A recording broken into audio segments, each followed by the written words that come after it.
Welcome back. It's time once again for Book Club, and our good friend Conrad Stump is back finally from the Springfield Green County. I know, yeah. It's been forever. It's been forever. It's so good to see both of you and good to be back in the studio. Oh, see you again. Yeah, always good. What'd you bring in your book bag today? Oh, I mean, all the best things, of course. So the first one I brought is called Scarlet and Blue by Jennifer Murphy. This just came out from Dudden Books. And it's that perfect mixture of like psychological thriller and family drama.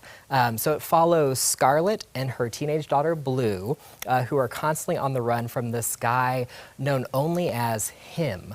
You know, constantly moving from town to town, and they choose their new names from a box of crayons. There it is right there. They choose their names from a box of crayons. Yeah, so that's Scarlet and Blue. So, Okay. you know, after moving to Michigan, Blue starts to suspect that Scarlet may be struggling with her mental health, and maybe they've been running from nothing all along.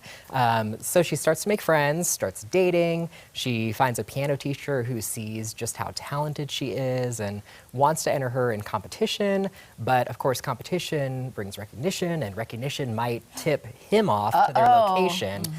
So this causes Scarlet to kind of continue to unravel, which might not be as unfounded as Blue suspects. Oh, so yes, interesting. yeah. So Okay. it's a really thrilling and atmospheric, like gothic, that explores, you know, mother-daughter relationships and sort of how our experiences shape who we become. You know. Okay. All right. Yeah. That sounds like a fun one for sure. Yeah. Okay, the next one, Tripping Arcadia by Kit Makeless. Yeah. Tell me about Tripping Arcadia. Yes. So Tripping Arcadia is another recent release from Dudden Books, and I've been seeing it everywhere from Kirkus to Library Journal to Publishers Weekly, which called it a fever dream of a debut. Oh, which my. sounds like a ringing endorsement to me. Yeah. Yeah, it does. Okay. But it follows Lena, who drops out of medical school and goes to Italy to study botany, but then is called back after her dad suffers financial ruin. You know, as sometimes happens. Oh, yeah. Every day, correct. Right, All the time. right. And so she's really desperate to like get a job and make money. So she answers this ad, despite like a bunch of red flags, to be the assistant to this personal physician that serves like this really prominent family. And so soon, Lena finds herself witnessing this world of like, you know, decadence and depravity, and she's like really disgusted by how these people act as opposed to how they appear in public. You know, Oh, they I appear really love nice, this but they're one. Yeah. they're kind of not great. And so she discovers that the patriarch of the family is responsible for her family's financial ruin. So she starts to plot her revenge against the family. Oh. Yeah, and since they're awful, you don't feel that bad for them. Well, I've got to find out what happens with Yeah. Dad, so Yeah. I'm going to read it. And don't tell me anymore, because that's a dandy right Yeah. It's there. really odd when you get that twist in there. Let's root for someone who's going for Right? revenge. Yes. Yeah. That's amazing. All right, the last one, Sundial by Catriona Yeah. Catriona Ward. Okay. Yep. So Catriona Ward wrote one of the most talked about books last year called The Last House on Needless Street. Okay.